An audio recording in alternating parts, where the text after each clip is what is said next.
Star Walker Studios presents Game Master's Journey, your multi-dimensional RPG podcast.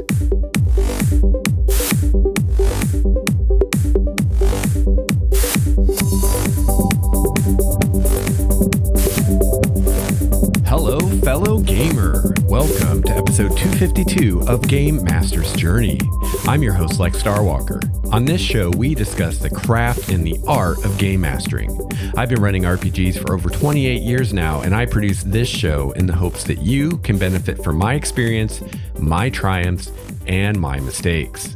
Today, I'm bringing you the latest installment of my actual play of my latest Dungeons & Dragons campaign, Blood of the Avatars. So this is the same storyline that we've been doing for quite a while now. We've just entered the second phase or arc of the campaign, if you will. So we have a brand shiny new title. So this is the 21st session of the campaign. So if you're new to the show or if you're new to the actual play, you definitely want to go back to the beginning and get caught up. If you head to the show notes at starwalkerstudios.com/gamemastersjourney for this episode, I have all of the previous actual play episodes listed and linked there in the show notes. In addition to that, I also have a few ideal episodes to start with singled out for you as well, depending on if you're interested in some of the behind the scenes material I've released for the campaign, whether you're interested in the preludes that I did with the characters. So I did a character building and filling out prelude with each of the players. It's not character creation. We're not going into the actual making the character sheet, but just developing the characters more and fitting them into the story and the setting. So I have those linked for you as well. Or if you just want to jump into the first full episode with the whole party, I have that one linked for you too. So there's a few good places to start, and you can find all those things in the show notes at starwalkerstudios.com. So in the last session, in session 20, we are Sam. There were a lot of really big reveals about some things that have been going on behind the scenes in the campaign, and the player characters finally are starting to know some of the big picture stuff of what's going on and how they fit into this greater drama unfolding in the world. So definitely want to get caught up before this episode. You might be a little lost otherwise. And there are tons and tons of spoilers in this episode if you're not caught up. So this week features two of our characters, Quincy and Wahl. Quincy is a human cleric and Wahl is an Aasimar paladin. And if you'd like to know more about the players and their characters, you can find that information in the show notes as well. I have all the characters listed, their class, race, subclass, background, all that good stuff. Oh, and sometimes I forget to mention this, but if you're curious about the relic magic items that the characters have, check out my latest D&D supplement, Relics of Power, in which I discuss relic magic items, which are basically magic items that grow in power as the player character advances through levels. And I explain my system of creating those and walk you through that process so you can create your own relic magic items. And as part of that supplement, I have the relics that the player characters are using in this campaign. So for instance, Wahl's shield, the Aegis of Elandria, and Quincy's bow, the Hunter's Bow of Dianara, are both detailed in Relics of Power. So you can check that out on the store at starwalkerstudios.com. So this week, Quincy and Wahl learn a lot of very useful information, and a lot is revealed in this episode about the world of Primordia and the coming of the time of the rifts and the breaking of the world, and some of how all that came to be and how our story ties into that. So without further ado, let's move on to our adventure.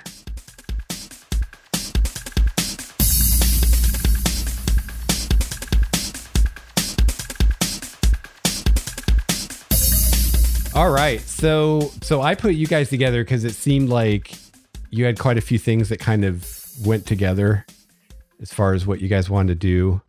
You both mentioned researching the avatars.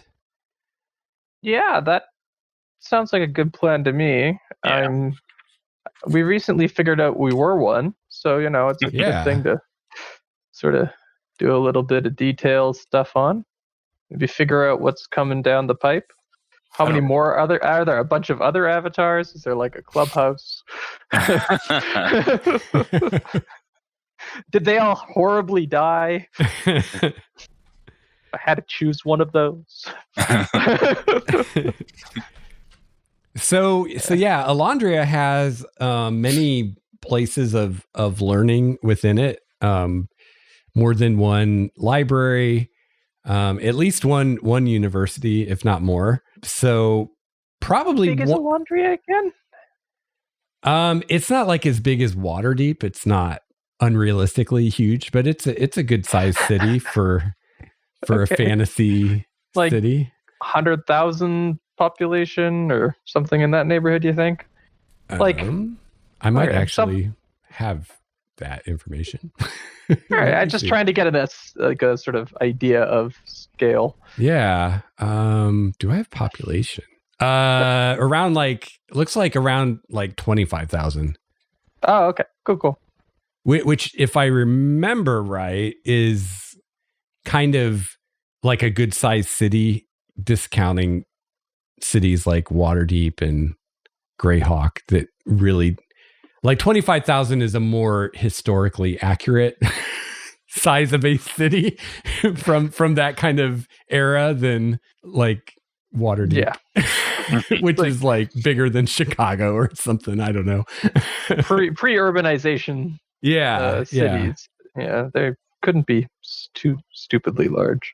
Yeah. So yeah, I mean, it's definitely not like a huge metropolis like Waterdeep or even probably it's not the biggest city in Primordia even, but big enough that they have anything you might want.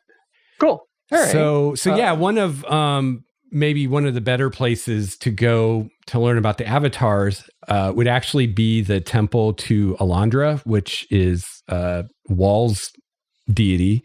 She's the god of knowledge and civilization. And her temple is called the Halls of Knowledge. And in addition to having temple type stuff, it has a lot of books and library, basically. Tends to focus on religion, history, and knowledge kind of directly tied into civilization, whatever that is. So probably a lot of stuff Quincy would get into, actually. Yeah. Architecture, public works, water works, technologies, things like that. Cool. Yeah, I'm down for that. Good, I know where this is. Well, lead the way. I'm not wearing armor. In one of these horribly titled books that Wizards put out, I'm pretty sure they have a research kind of thing. Any reason why you're not wearing armor? Yeah, I don't know. Why wouldn't I wear armor? Well, Didn't we get you fancy armor? You're in the city, probably. Yeah. I mean, it's usually safe in the city. You probably wouldn't normally wear, anybody other than a player character wouldn't normally probably walk around the city all day, every day in full armar, especially heavy armor. It would be really embarrassing if you got mugged. Yeah, right. Yes. At the very least, you should wear a t-shirt that says, I'm with the guild, don't mug me. They hand those out. They do, yeah. On the back of it, it just has an arrow that says, purse filled with gold here.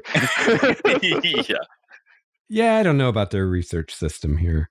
It's I don't know. I feel like Wizards, they go from one extreme to the other. I feel like they heard all the people complaining that there's nothing to spend your money on in D&D. And so now they've gone to the other extreme. I swear everything in, what is this book? Xanathar's Guide is a money sink. the research is basically just a way, like it's all based on money. Like you have to spend money, and then the more money you spend, the more of a bonus you get to the roll.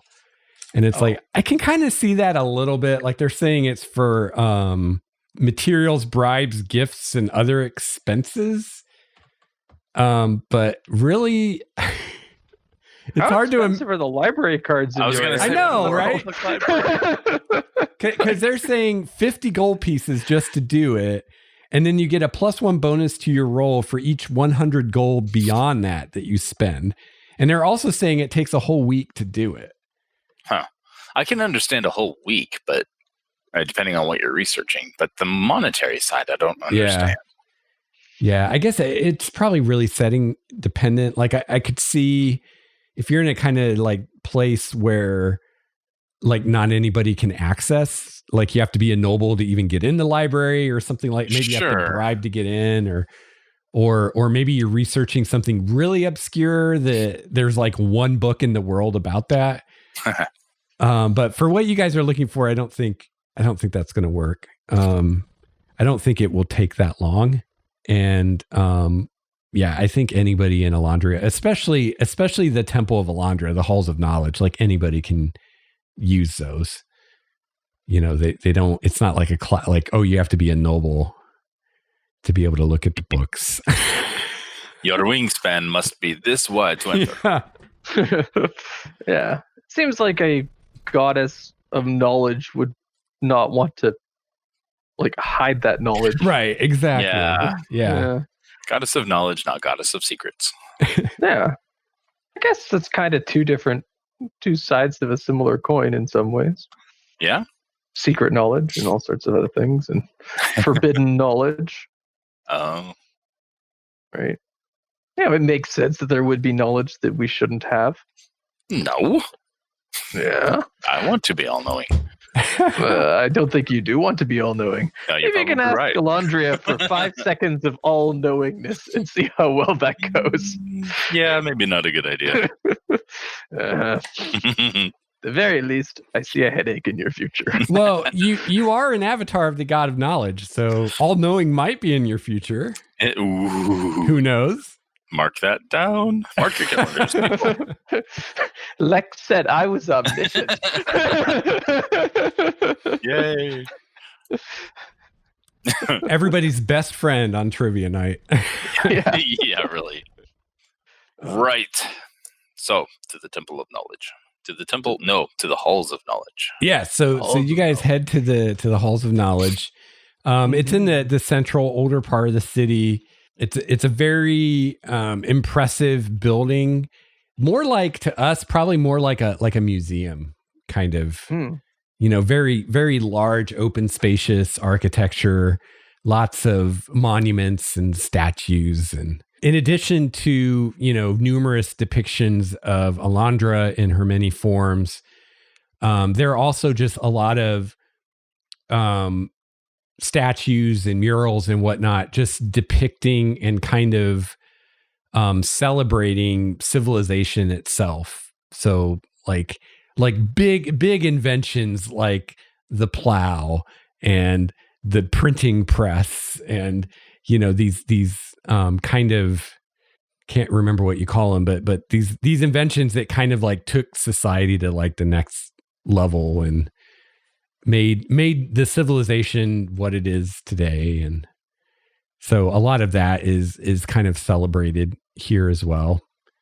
And yeah, so you guys speak with one of the clerics who are the librarians, and what are you going to tell them as far as what you're looking for? This is your temple? I would not want to overstep. By all means, step.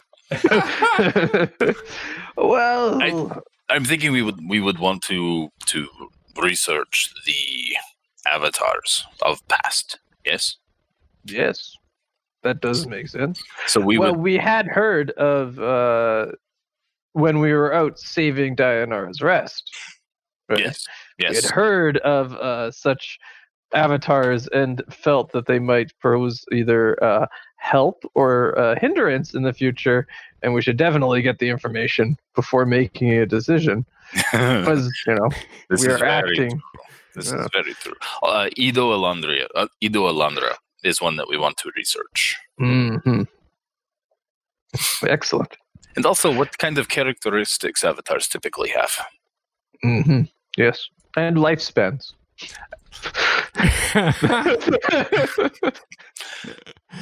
Yes. This is a good idea also. Poor librarian. It's okay. The stacks are just over there. You don't need to tell me. Yes. Let me point you to the card catalog. Yeah, so the cleric you're talking to is a fairly short human man, very, very receding hairline, and he's dressed in his robes, and he's kind of watching you guys as you're like hitting with all this, and he's like, okay, so you're looking for information on avatars. He says that is not a common topic that people come here looking for information for. He said, "What is common topics people come looking for information for?" You might want that too. History. A lot of people are interested in history. The history of the rulers of the city. He says, yes, but we do have some materials on those topics. Come with me. And he starts leading you, and kind of where you guys are right now is almost like a receiving area for the library part of the temple, and where you are now is very museum like. But as you start following this guy back through hallways and whatnot, you very soon end up in a place that's much more like libraries that you're used to. Just piles and piles of bookshelves just everywhere. And he leads you through these mazes of rooms full of books, and finally leads you to what almost looks to be like the door to a closet within one of these rooms. And he pulls out a ring of keys and starts going through keys, and he unlocks it and goes in, and he's carrying basically like a candelabra that would have like 4 or 5 candles on it. But the candles are, magical, like continual flame candles, because fire and books usually doesn't mix real well. So all the lighting you've seen in the library is magical, and he leads you into this very small room, and in the middle of the room is a table, not quite the size of like a modern conference table, but a table that 4 or 5 people could sit at pretty easily, with chairs around it. And then all around, all the walls are just filled with bookshelves. And he tells you that this has a lot of very old texts of religious nature. He says a lot of these books discuss aspects of the gods that aren't even worshipped anymore. Some of them, there's even arguments about some of these aspects or some of these gods that are mentioned. People argue about even which god this is even talking about, or is it even one of the gods we know today, or some other god that used to exist or doesn't exist. So he said, in scholarly circles, a lot of this information in here is very suspect. It can't be verified. We don't, some of it's very fanciful. It seems more like mythology than history. So, a lot of the hardcore scholars don't even mess with this stuff because it's so, you don't really know fact from fiction because it's from so long ago. But he starts kind of going through the shelves, and he pulls out some books for you guys. And tells you that these are books that mention avatars or talk about them.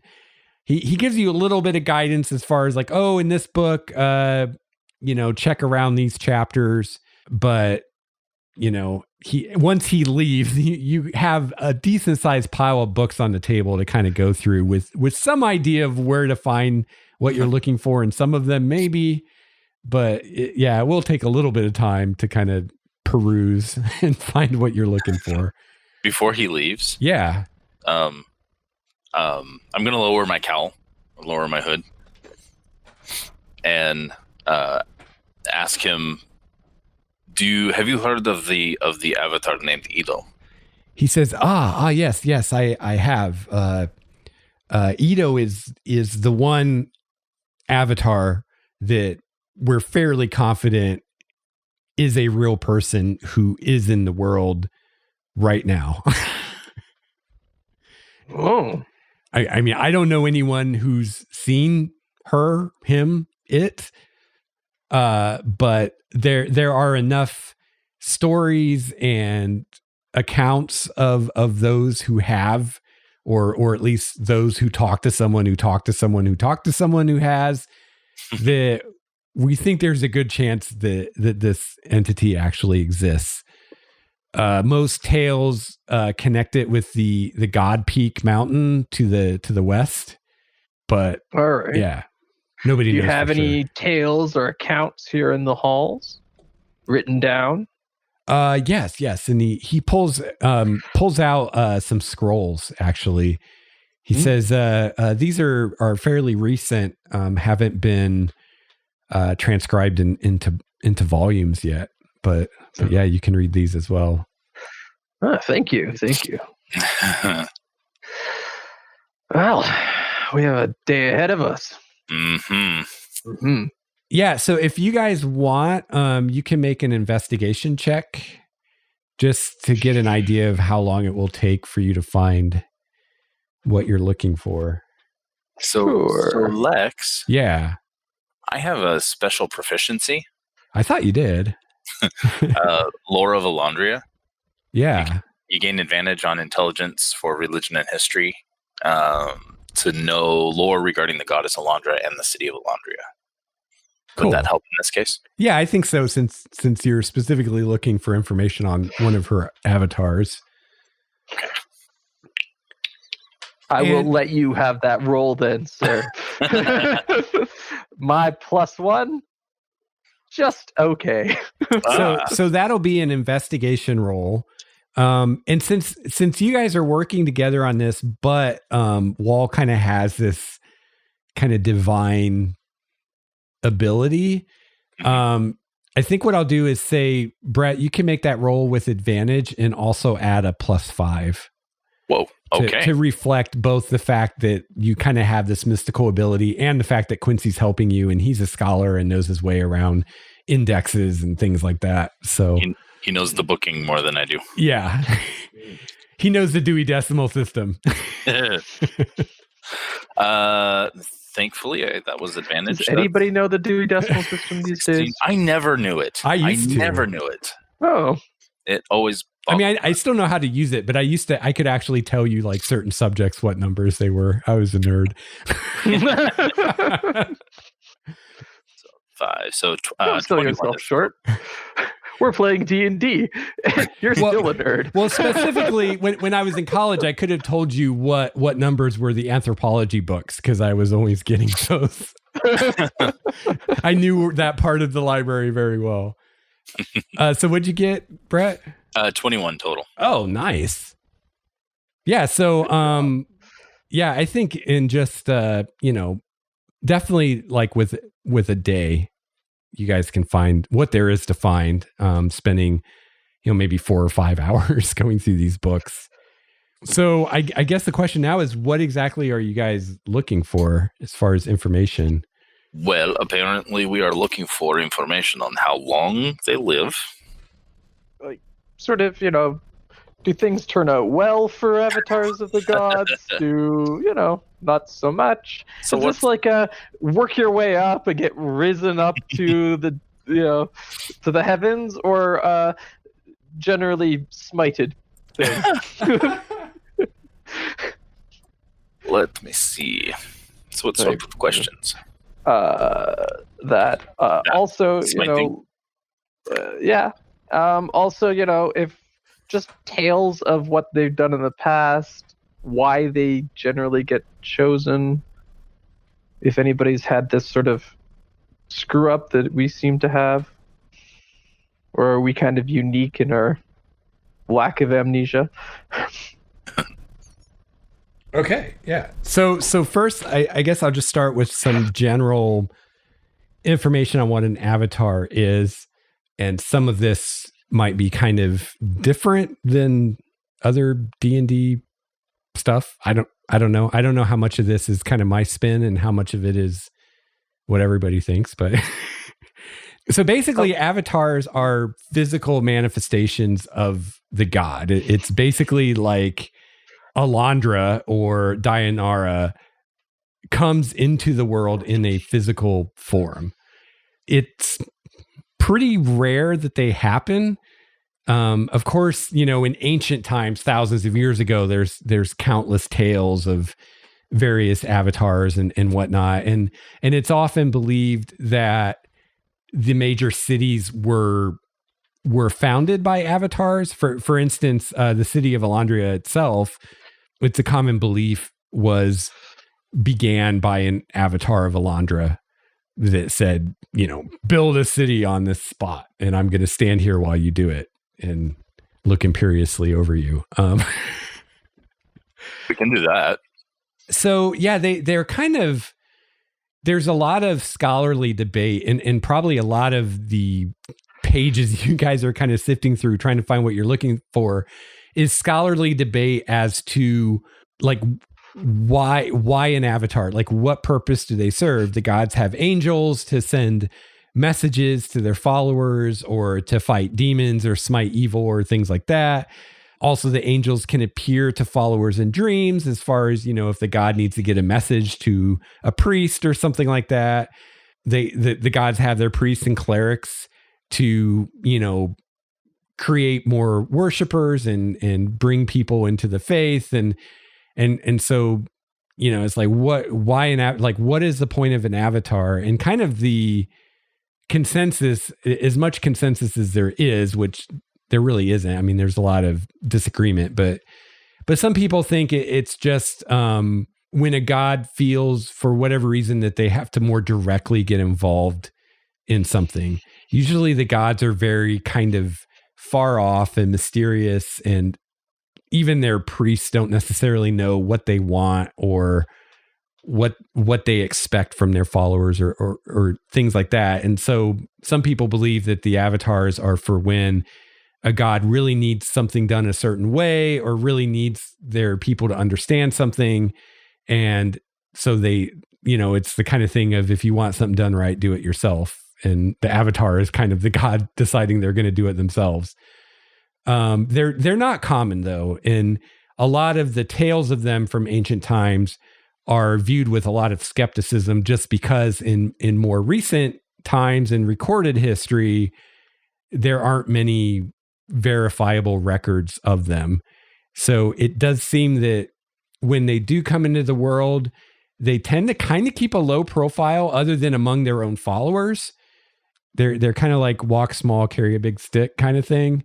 So some theorize that there might have been more avatars that we don't know about, and just nobody knew about them. They're not like adventurers in the guild where they're trying to be rock stars and be famous and make a big scene everywhere they go. But yeah, there's people don't really know, and it does seem that some gods are more likely to create an avatar than others. It does seem that the more friendly gods are more likely to form avatars. For instance, like the god of murder isn't really known for sending avatars in the world. So a lot of times the avatars are seen as kind of a benevolent force. When a god's followers are really in trouble and a few angels isn't going to be enough, they might send an avatar kind of thing. As far as how long they live, according to all accounts, they're immortal.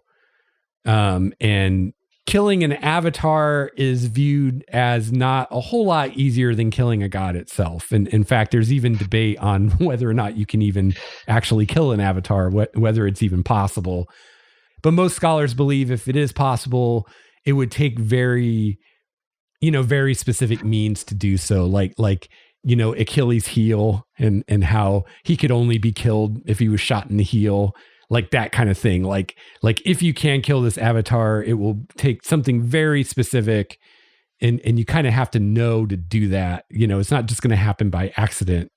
You just happen to do the thing you needed to do. But well, this is good news. Immortality. Need to get some of that. As far as how they happen, I mean, it just seems like the gods just create them. Nobody really knows how. It does seem that there's either a limit to how many avatars a specific god can have at one time, or for some other reason, the gods don't have a lot of them at one time. So there's debate about that, whether there's actually a limit, like, oh, this god can only have 5 avatars and this god can only have 3, or whether it's just a thing that for some reason they just don't want to have too many avatars. One scholar you guys read who's actually kind of funny, has a bit of a kind of a snarky sense of humor, puts forth the idea that an avatar is basically could be seen as like a limb or like an eye, like one of the god's eyes. And it's like, yeah, you can have 2 eyes and you're okay. And you can maybe even look at 2 different things at the same time and you're okay. But if you had 20 eyes all looking at different things in different parts of the world, you'd have one hell of a headache. So that was kind of his idea. It was like, well, each of these avatars are really in a way like an extension of the god itself, and there's only so many of those they can handle without either going crazy or just losing touch with some of them. But one thing that's interesting is you guys don't find any reference to anything at all like what you guys are experiencing. All of the avatars you hear or read about are all, I mean, it's hard to draw a line between the avatar and the god itself. Like they're written about as if they are the god. They have mastery of their portfolio, just like one assumes the god would. So for instance, an avatar of Elandria would know all knowledge, would know anything that's ever been recorded in a book, the avatar would know. Anything that had ever been invented, the avatar would know about. That kind of thing. So it's almost like, the God made flesh kind of thing, which, you guys, at least in your experience so far, that's not the way it is for you. Nope. Have you felt unkillable? I would say no. All right. A question that comes to mind here then is, as far as we're aware, and now I'm not sure if this is knowledge that Quincy has or if this is what Craig knows, but that typically somebody is like overtaken to become an avatar, like a normal person, and then they're like avatared and the god takes over. Yeah, so that was I think Druinda kind of explained that to you guys. Mm-hmm. So that's how you understood. That's how she or not Druinda, Elandria, Wahl's mother, the angel. That's how she explained it to you guys. But from what you're reading here, that's not how avatars in the past were. It sounds like they were just the god just like created an avatar, and that avatar was a lesser than the god, but in a way was the god. It was like an extension of themselves. So this idea of a part of the god inhabiting a human and kind of taking them over or becoming one with them and creating this new entity is not something you see any mention of. So it's either you guys are something new and unique, or it's just kind of high level knowledge of avatars that no one before has had. You're not sure, but you definitely don't see any mention of like, so-and-so before they were an avatar. Like there's no mention of someone like, lowly village carpenter becomes an avatar of the god of civilization. There's like nothing like that. Okay. Also, there's no mention of avatar children. It seems avatars are formed as they are. Usually they're a human in their prime, though not always so. Some of the guys, like for instance, Elandria has been known to have more kind of elderly appearing avatars. Something just to convey like the wisdom of age, and like it'd be hard for an avatar to do that if it looks like a 16-year-old girl. So they feel like there's a little more gravitas if you look like a 60-year-old woman instead. Thanks. What's his name? I'm trying to think. Ganj. Ganj has been known for creating children avatars who, might look like an 8-year-old or something, but, has the mental capacity of a god and seems to enjoy the waves caused by looking like a child, but definitely not acting like one. I always pictured him as Shaggy. Yeah. All right. That's some good information. As far as things avatars have done, there are all kinds of miracles ascribed to them. So, like biblical stuff, like parting seas, raising people from the dead, like high level miracles, like things beyond what you could do with even like a 9th level spell, like Wish plus. Yeah. Yeah. Mark. Yeah. So, Quincy, the more we read about these, the more I wonder if we're not totally avatars, at least for now. So don't stand in front of things thinking you're not going to die. No, I usually stand behind things. You're usually thing. But I kind of, at the very least, this is unprecedented territory for what's happening here. I think you're right. I think we need further further research, potentially in the field, if you understand. I do, yeah. There's a lot of ideas put forth in the literature as far as powers and abilities that avatars have, and it seems to vary greatly, not just between the different deities, but even between avatars of a specific deity. So you could have 2 avatars of Dayanara who have very, very different abilities. But one thing that all of the accounts seem to agree on is that an avatar has a special relationship with the portfolio of that god and would have special abilities related to that. So, for instance, if you're an avatar of the god of the hunt, you would have some kind of special supernatural abilities related to the wilderness, hunting, tracking, foraging, relating with animals and plants and things like that.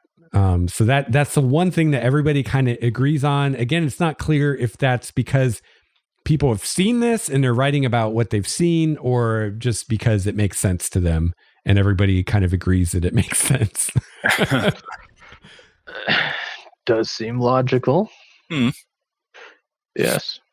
And then finally, the last thing you guys find, and this kind of echoes something that Druinda or that Alira told you, is, and this is one of the more recent sources, talking about this one scholar believes that each avatar represents a specific aspect of a given god. So, a lot of the gods, or really all the gods, have numerous aspects or numerous kind of versions of that god that different people believe in, or will be reflected in different circumstances. So, like, for instance, Elandria is the goddess of knowledge and also civilization, history, writing, cities.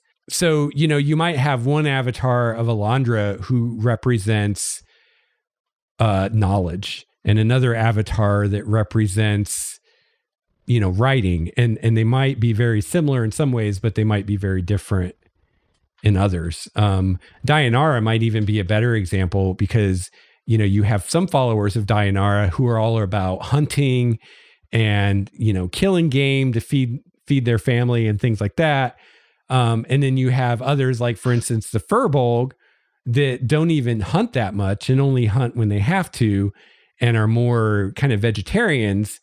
So, an avatar from that point of view could be very different from one of a more hunter type. One avatar might be very bloodthirsty and kill at the drop of a hat, where the other one would not even kill to save its own life, even though they're of the same god. These gods, they are complicated. They are. Mm-hmm. Elandria is her domains are Arcana, Knowledge, Life, and Protection. Is that still true? Yes. Okay. Protection, of course. And Dayanara's are Life, Hunt, and Nature. Now that I have my player's guide. It has the up-to-date information. This is all somewhat useful, but, well, I don't have to tell you not to trust an unpeer-reviewed article. No, none of this has been reviewed. well, since you rolled so well, Brett, I'll give you one more tidbit that you guys find buried in a book somewhere, just like in a footnote. A footnote or something. Look at this. It's a full bibliography. And that is one scholar theorizes that avatars have some kind of impact on the weave of magic around them. And that this impact is so substantial that a god or another avatar can actually sense them from quite some distance. Can sense their presence, their existence, and especially can sense anytime they use any powers that are tied to their portfolio.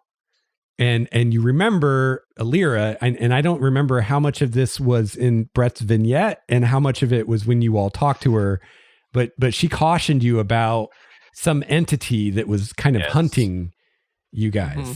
And I will tell Quincy what I remember of the dream. What do I remember? Which is nothing. Oh shit! It got quiet. Watch my vignette, bitch. No, well, yeah.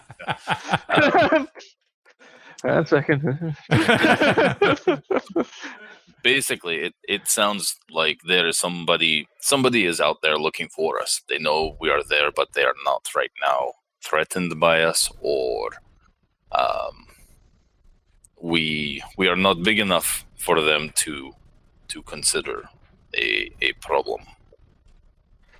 But my mother did warn us that the more powerful we become, the more of a beacon we become for this person who's looking for us.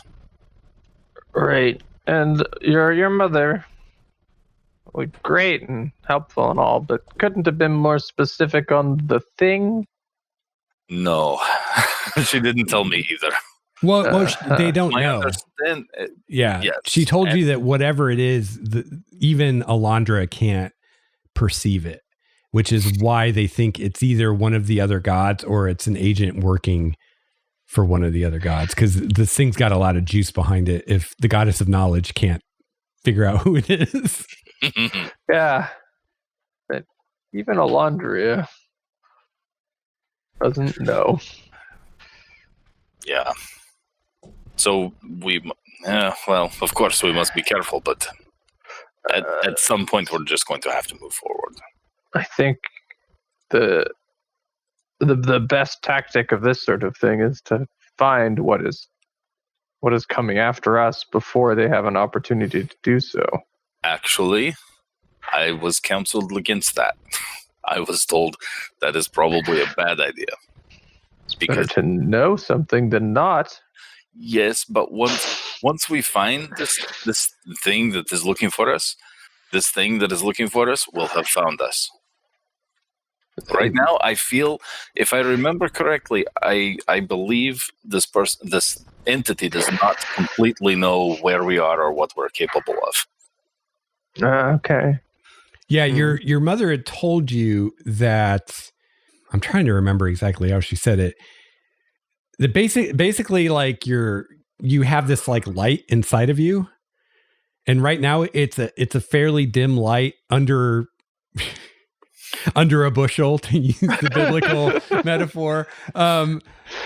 But as you shine this light more, which is to say, as you develop your powers and use them more, it will be easier and easier for this thing to find you. And their best guess as to who this thing is working for is either the god Desmar or the god Vorkoth, and Alira's money is on Vorkoth. He is the god of murder, assassination, violence, and revenge. And he has never played well with the other gods. He's always kind of god. Yeah, he's always kind of got his own agenda. He's always kind of working against the other gods a lot of times. The other god, Desmar, is the god of what is it? Bad luck, misfortune, and disease. And as a descriptor of an avatar of murder and death comes to mind, do you think that we might know somebody that might fulfill that? Yeah. I think we do. And I really should have killed him when we had the chance. Do you remember what those madcaps said? When we came when we came across the madcaps, they were drawn to him. Do not remember that at all. Yeah, they called him the Maker. Yeah. Oh, right. Oh, son of a bitch. We didn't have... Miguel's not an avatar of this murder god, is he? Yeah, that's what I'm thinking. Fuck. Yeah. Yeah, that's definitely what I'm thinking. Well, I was actually not that Miguel might be an avatar, but I was going to suggest, I'm glad you thought of it on your own, that this agent could be another avatar of one of the gods that isn't playing well with the other gods. Right. And one of the reasons that and I don't think I told you this before, but I think Alira would have told you, one of the reasons they suspect these two gods is these two gods were not involved in the effort to fix the damage to the Axis. They did not send avatars down when the rest of the gods did. In fact, they weren't even there. They refused to even come to the meeting that the gods had about this. So... Is that because they said that they weren't available on the doodle, or was it more of They had a prior commitment.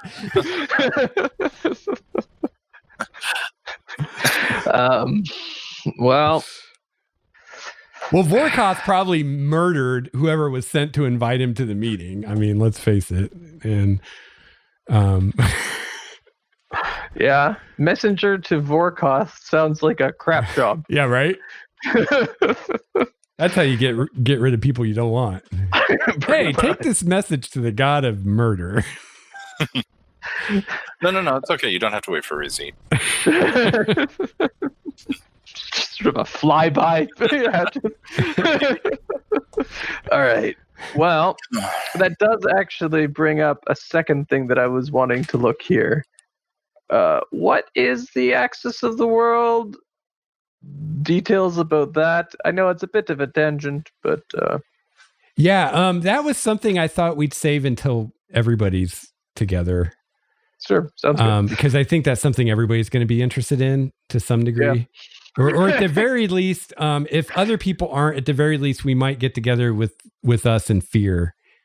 Because I think she's a big researcher. I think she'd want to be. Right. Oh, yeah. She's going to be ticked off she missed out on this. Yeah, but I can tell you right now, there's really no real information about the world axis. All there is legends and stories. No one in living memory has seen it. I mean, people don't even agree on whether it's a real thing. It's kind of like the Garden of Eden. You know, some people believe in it, some people don't, but no one has the foggiest idea where it is or anything. No handy world axis map. Yeah. Fair enough. You know, I do have a locate object spell. That's not nearly as useful as a spell as you would think when you start reading the. It's actually kind of useless. I read it. I haven't chosen that as a spell. Isn't it like only like 120 foot range or something? Yeah. Like you have to be practically on top of the thing anyway. Right. And I was thinking it was actually 1,000, but yeah, it is. It's 1,000 feet. Oh, but still, I mean, that's still pretty close. You kind of know where it is if you're that close to it. Yeah. Well, I think it's more useful for like, I lost my keys. Right. And now I need to find them. They're in this house somewhere. I just don't know where. Exactly. Yeah. See, now, if I gave you the ability to locate any object within 1,000 feet, you would find uses for it. True. This is true. I think it's just that you also have the ability to launch fireballs. Yeah. It becomes less useful. Yeah. Yeah, totally. Yeah. So is there anything else you guys want to know about avatars? I can't think of anything else. No, that was pretty good. All right. So the next thing was you guys wanted to know about the guildies.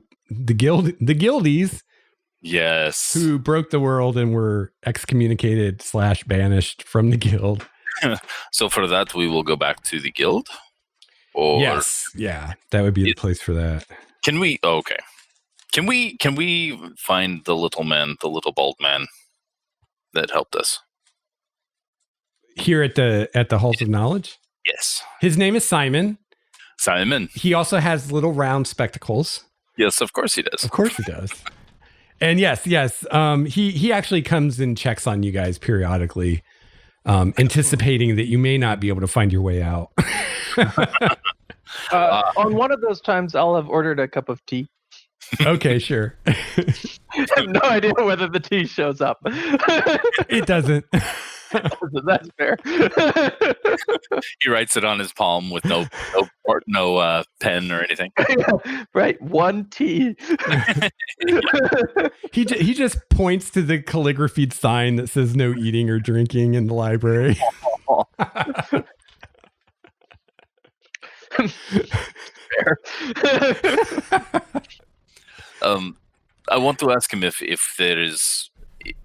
in here there is any knowledge of past adventurers guilds who have been prominent in history. I know that Elandria is somewhat in tune with the Adventurers Guild, if I'm understanding correctly.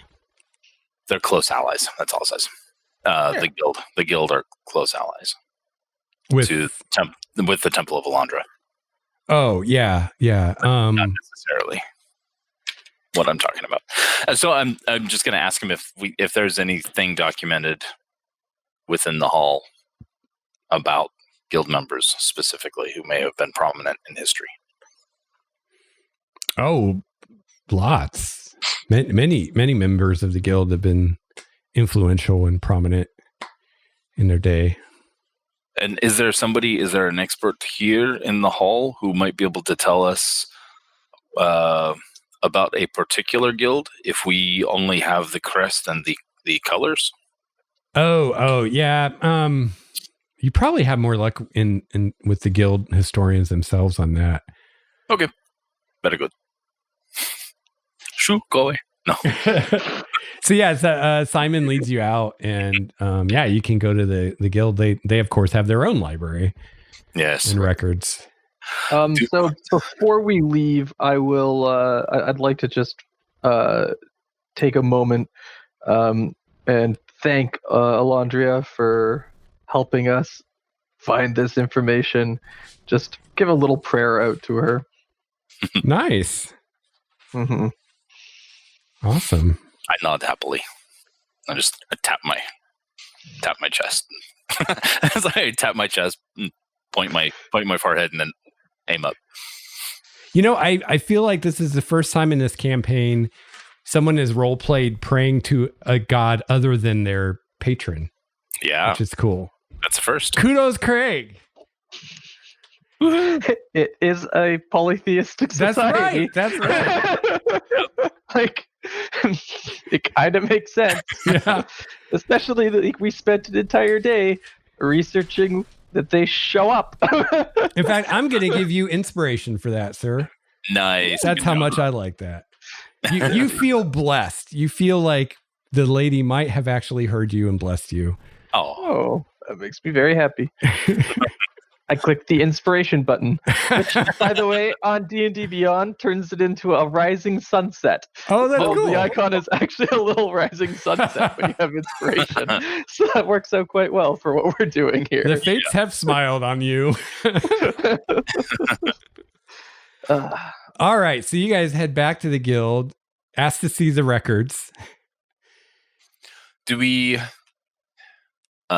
Quincy? Do we want to go straight to the records, or do we want to talk to Druinda? We could talk to Druinda. That would make sense. We could get a bit of lunch. It's been a long day. True. We can take Druinda out to lunch. There we go. Seems like a good two birds, one stone. I like it. Very good. So yes, we want to try to go to Druinda first. Okay. Haven't we always seen her within the guild? Oh, good question. I thought when we were outside the guild. I thought we went to the guild. Yeah, her quarters are within the guild. Oh, okay. No, 3 birds, 1 stone. There you are. Very good stone. But yeah, you find her in her quarters, and she invites you to sit on the plush, silky cushions around the giant hookah that she has, and yes, her magical harp is playing softly in the background. I remember the last time I was in here. It's always got that nice scent to it.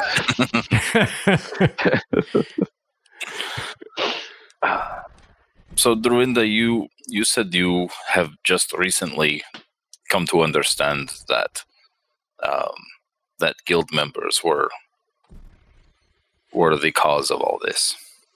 Yes, our leader, Akana, withheld this information from me for a while. It still isn't common knowledge within the guild, something that I strongly disagree with. Well, I think if this became public knowledge, that could definitely do us a bit of disservice. This is true. No.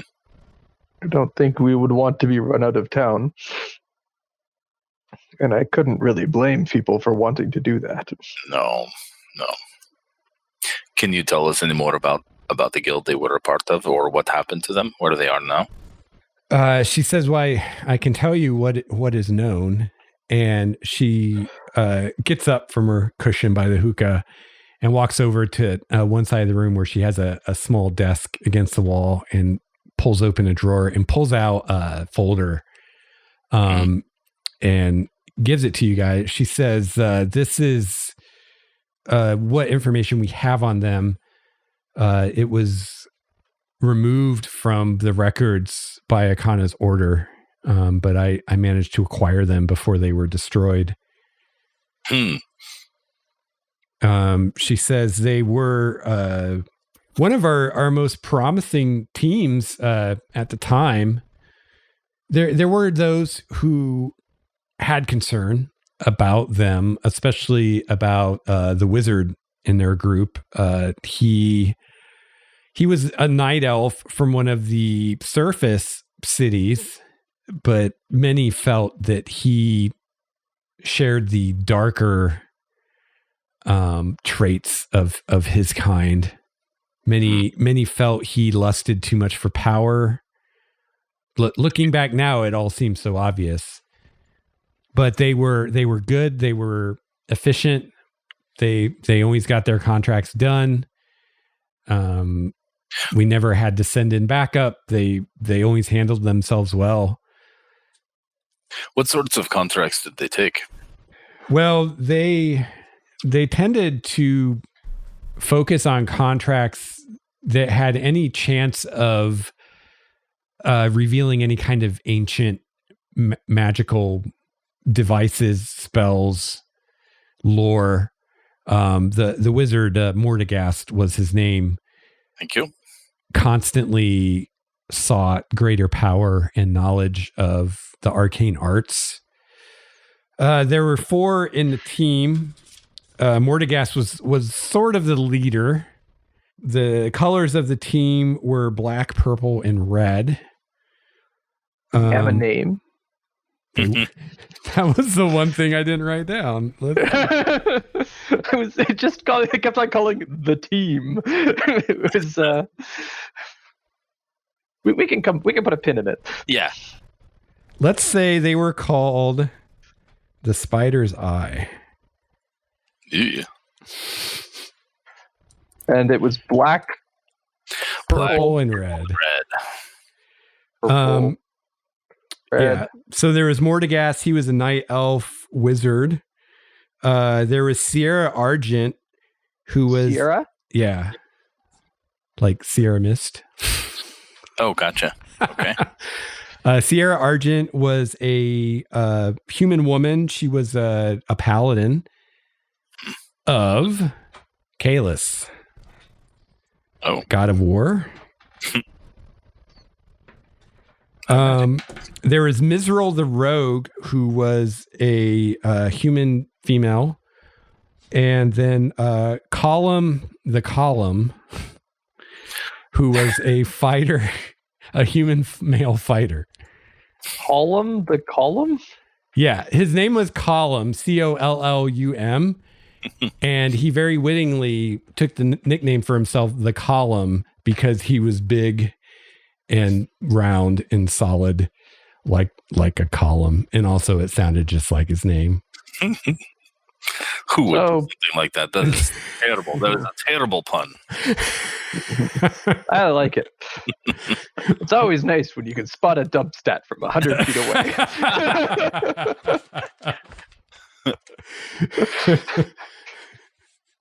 Intelligence and charisma, because why not? Why not? As a fighter, those are over, useless. Yeah, yeah. You're not going to push him over. No. You're not going to outdrink him. No. You can't flank a column. Good point. There we are. Maybe I was overly judging. There's layers to this pun. Yeah. It goes deep. He's an onion, that Column. Oh. Yikes. All right. Human male fighter. All right. Column the Column, the human male fighter. All right. And yeah, the last thing was they took a sabbatical, which we now know was to find the world axis. It seems Mordegast thought that he could tap its powers and become a god. And when he tried to do that, obviously something went wrong. And the axis, which had before held all of Primordia together, lost its grip on the lands, and the land started splitting apart. I tell her about my dream where I saw the portals opening all over and I felt the gods moving away. She says that's interesting. She says much of your dream seems to be symbolic, but some of it is quite literal. I think your descriptions of their cloaks are right on. That's what their cloaks look like. Even your description of the world axis itself and the storm around it and the plane that it was on match tales that I've heard. Yeesh. All right. Of course, even if that is accurate, unfortunately, it's not of much use now, as I'm sure that landscape is completely changed. Right. Could be an ocean now. You said on a different plane? Did I hear you correctly? You said on a different plane? No, I'm not sure what I said that you thought was that. Okay. Oh, it was on a plane, like a plane. Like on the planes? Yeah. Gotcha. Yeah. Okay. Sorry. I forgot about that other use of plane in this game. I got really nervous to mean something very different. She says, actually, I can tell you a little bit of lore about the world axis itself. At least the story of it. Long ago, there were many gods in Primordia. Too many to count. Too many to mention or know. Every people in every place had their own gods.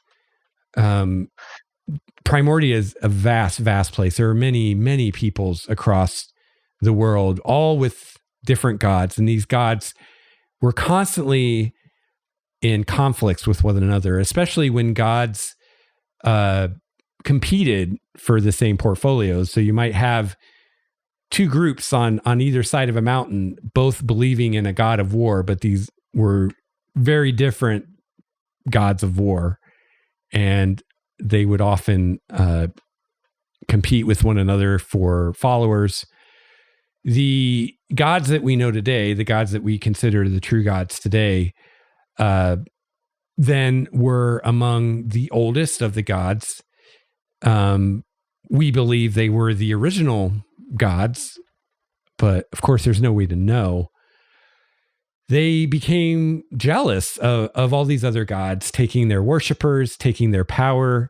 The more gods there were, the more the power of the gods was diluted and diffused among all of these gods, the less power each individual god had. So the 9 gods came together. It is 9 still, isn't it? Nope. It is not. Are there secret 18. gods that we don't? 18? The 18 gods came together and began discussing what to do about all these gods. You have to understand, new gods were rising up almost every day. Not only gods of different peoples, but gods would come from other worlds, other planes to this place as travelers came from other worlds and other planes. The gods came together and devised a plan to keep the power in their own hands. Accounts differ on whether they created the world axis or whether it already existed and they just put it to their purposes. But the gods took the world axis and made it so that the world axis became the conduit between the gods and the world. It was the means by which their power enters the world.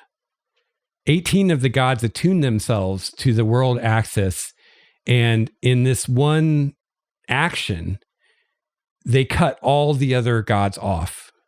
Only the 18 gods who were attuned to the world axis could grant spells to their followers, could perform miracles, could manifest on the world, and all other gods were cast out and could not even influence or enter Primordia. It was also the world axis that brought all the lands together into one giant land so that all people could travel and trade as they wished. It's also believed to be tied in with the weave of magic. It holds everything together. By trying to tap into this and disrupting it, this group of people disconnected the gods from the world and their followers, disconnected the lands from one another. They've disrupted magic itself. We're still not sure what the ultimate result of that will be.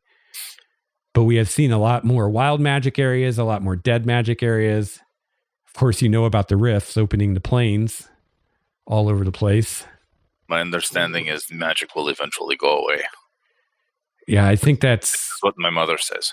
I think that's probably true. It will take time, but Quincy, it's not tomorrow, but eventually that is going to happen. Makes sense. It also makes a little bit of sense. It sounds like maybe the motive for this group to do this was for Mordegast to become a god. The only way he could become a god would be to break the axis. And gather the power that's coming through it. Right. Yes. Looking at it now, Druinda says, I believe his goal was to become the only god. Oh. To supplant the other 18. Huh. That seems... Well, somebody who has aspirations like this is usually not one to give up. They may still be at it.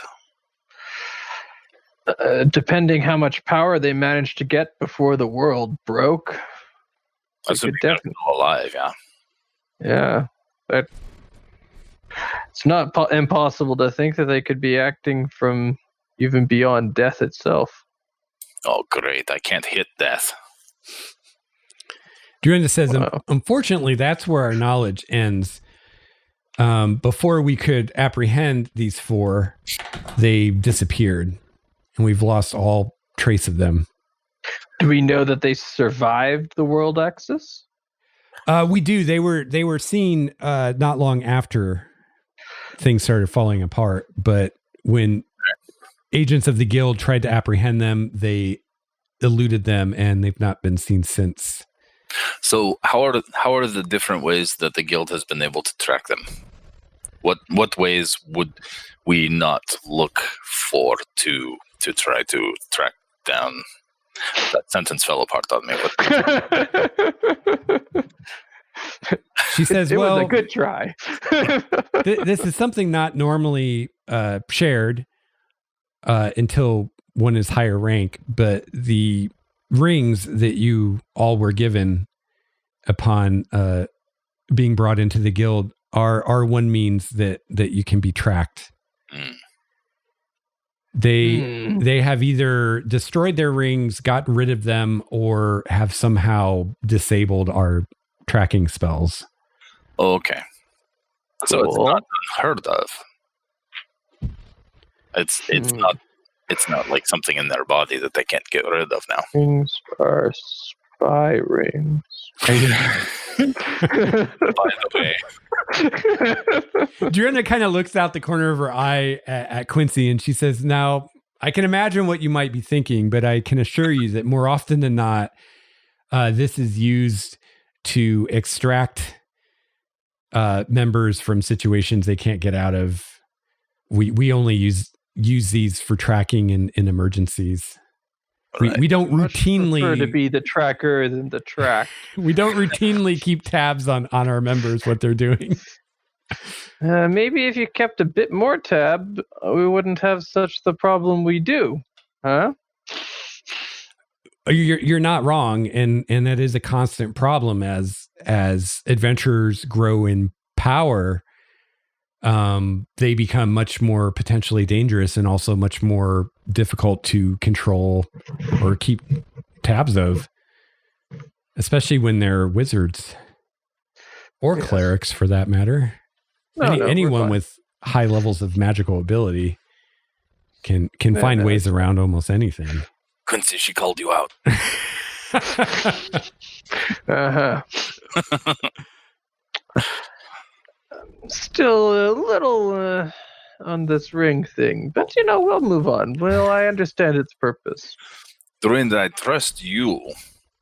I don't know that I trust the guild after all of this. I don't think any of us do. She says, well, that's a valid point. I can tell you that the founders of the guild were all good people, for lack of a better term, with good intentions, but that was over 100 years ago. Things change. There are a lot more people than just the founders in the guild now. And like we were just saying, that as people get above a certain level of power, it becomes almost impossible to really know what they're doing. Yeah, I get that. Yeah. And I also get what Akana was trying to do. She wanted to keep this matter internal. She wanted other members of the guild to take care of this and find Mordecai and his companions and bring them back for justice. But it's been too long. we're obviously not going to find them. And meanwhile, we're telling lies by omission by not letting the people of Elandria and the Queen know everything that we know about what caused this mess. So at this point, not even the Queen knows. No. All right. What would you... All right, I understand, honestly, why the guild is keeping this information. Potentially, we could be held accountable for the actions of those few, which would prevent us from ever trying to fix it. Mm. She says, I believe that ultimately this will be the undoing of the guild. Akana believes that this is a fate that can still be avoided, that if we just do the right things, that we can correct the damage that's been done.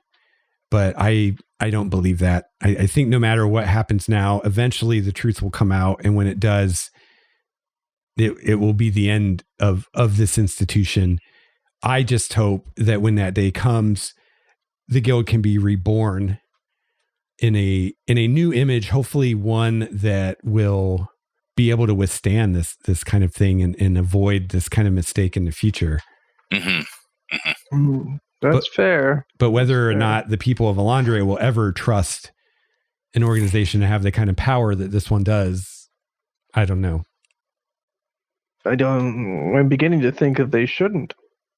Well, it may have been hubris of us to create this organization in the first place. Yes. This is a rough first week orientation. I didn't expect so much politics. Yeah. Well, politics I can get behind, but definitely a bit more skeleton in the closet than I kind of hoped for. Hey, Quincy, make a perception or an insight check, whichever one you're better at. Feel like it might be perception. That's wisdom. Yeah. That would be 19. Okay. You noticed something in what Druinda just said. She said something along the lines of, it might have been hubris for us to create this organization or something like that. Something about the way she said that seemed more personal to you than, like, she was talking almost like she was there. Aha. So, you know what? Obviously, this is something that she doesn't really want to be spread, but I'm definitely taking down a note. Yes. Also, with no fear to take notes, I have had to take this job myself. I've been trying. Yes, I wish to send Fear a cookie. Are you suggesting I just have Danielle sit in on all the vignettes so she can take notes? Yes, or watch them after. Yeah. No, Danielle. Just quiet. It's fine. You can just take notes. Like, we're not going to hire her as a secretary. I think that's rude. All right. But Druinda equals founder? Question marks. Well, Druinda, this is all good information. Excellent information, in fact. I thank you for your honesty. Yes, well, it may be a case of too little, too late, but I must do what I can. Yes, we all must do what we can. She says you have among you still the sending stone I gave you. Please don't hesitate to use it if you need my help in the future. Oh, I think I have it now. Oh, have we given it to you due to somebody else's inability to speak in 20 words or less? No, I think it was just because I was standing with her at the time she gave it. Oh, okay. Fair enough. Wasn't a judgment. Fair enough. It was she gave it back when I was outside the ship talking to Elandria and Druinda. Mm-hmm. Yes, Druinda, we will we will not hesitate to contact you, and we will, of course, keep you updated as things progress. Thank you. I appreciate that. And if any information comes your way that you think would be useful to us, please reach out. I will. Actually, Druinda, I have a question for you. Yes. I look over at Quincy for a second. I say, have you heard anything else about the murder of the founders? I have not. Thankfully, we haven't heard of any of the others turning up dead recently. Maybe it's over. Whatever it was. Okay. I think though that the founders that were killed were those that were fairly public and easy to find. Most of the ones that remain are either in unknown locations or are hiding behind alternate identities or something of that matter. Right. Okay. Well, that is a smart move to take when one is being hunted. Mm-hmm. Yep. I hope they all understand to stay safe. Yes, I do too. I've been in contact with all of them but one. Her, I'm a little concerned about. But she might be the least, not the least on the list, but she might be. I'm trying to remember how my mother put it. She's so difficult to find that she might be the last if all of them are hunted. Yes, we've not actually seen her since the chartering of the guild. What was her name again? Avriana Lightbreeze. She's a wind elf. Right. Okay. Missing since signing the charters. Why would one sign a charter and then leave and never to be seen again? This seems silly. She was very flighty. She was very emotional. She'd suffered some tragedies in her life recently, among them the loss of her husband, I believe.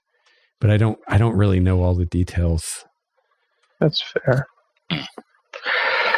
Fair enough. All right. Well, we've all had our tragedies.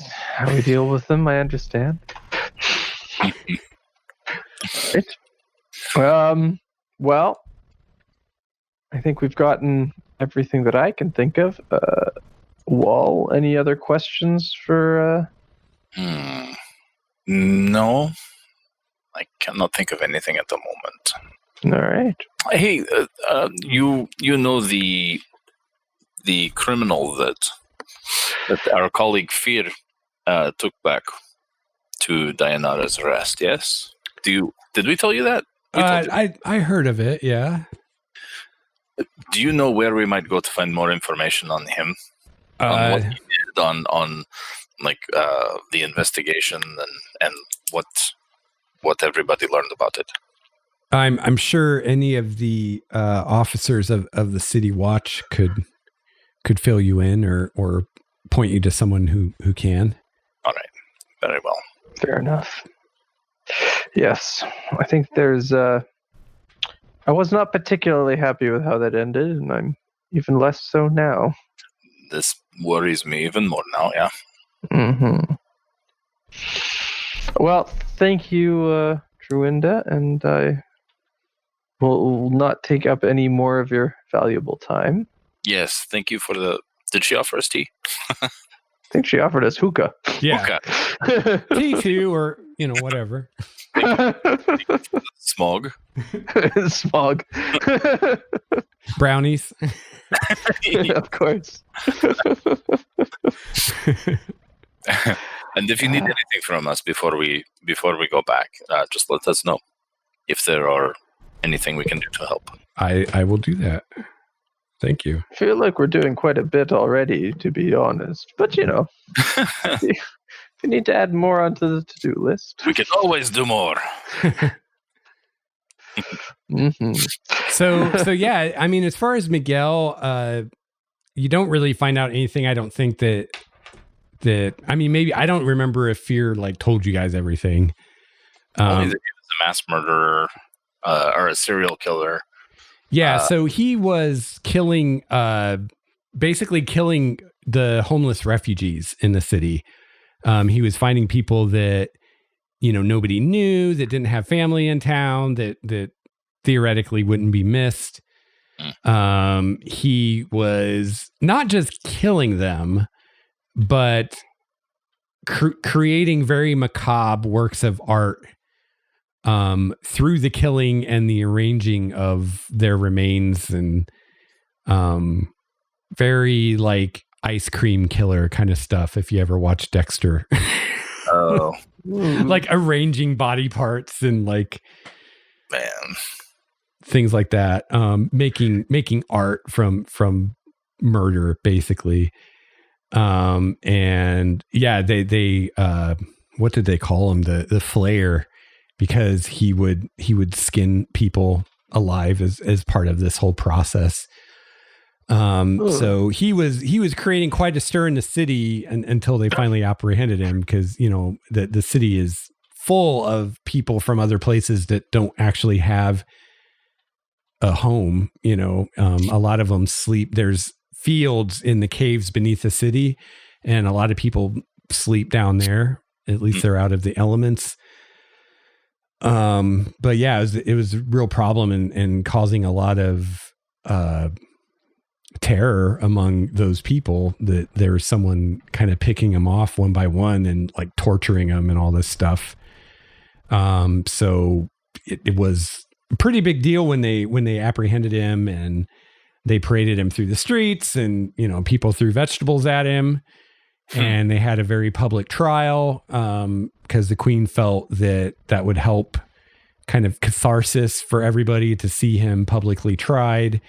And he was sentenced to be executed. And then that's when Fear came in and took his sentence, took responsibility for that, basically. So yeah, he was pretty bad news. Definitely what we would today call a serial killer. And when you talk to the like the captain of the watch, that's the number one thing he keeps coming back to, is how the guy was completely without remorse, without any really kind of emotion at all. Like, he didn't feel bad about what he did. He didn't even seem to feel bad about getting caught.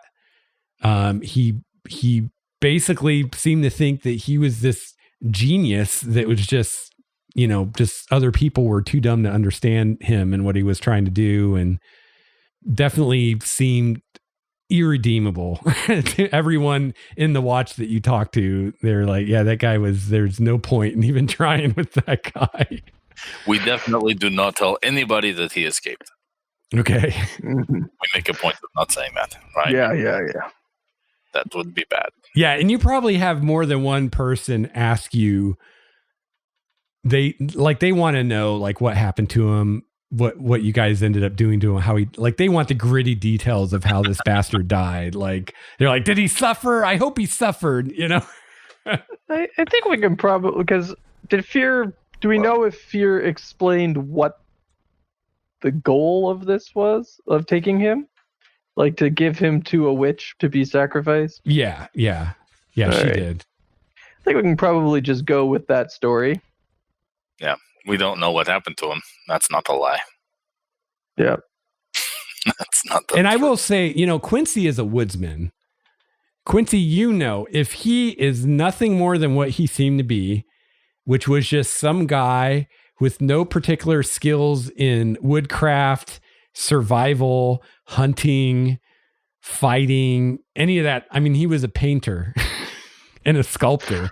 If he was no more than what he seemed to be, you would be willing to bet money he met a pretty grisly end somewhere out in the wilds outside Dianar's Rest, because I mean, it's weeks of travel on foot to get to Elandria, which is the closest civilization. And it's filled with like rifts and monsters and demons and dragons. And so chances are really good. Things that hurt really much. Yeah, chances are really good he got ripped to pieces by something like Petunia or something. Oh. If he was no more than what he seemed to be. Right. But I guess that's the question now. That's definitely a. I don't know. At the very least, he knew something about how to kill. Yeah. I would. We will have. I wasn't that concerned when he escaped. Figured he would just die out in the woods, but I'm more concerned now. I'm more just like that we didn't know what happened. Right. I don't like not knowing. That makes sense.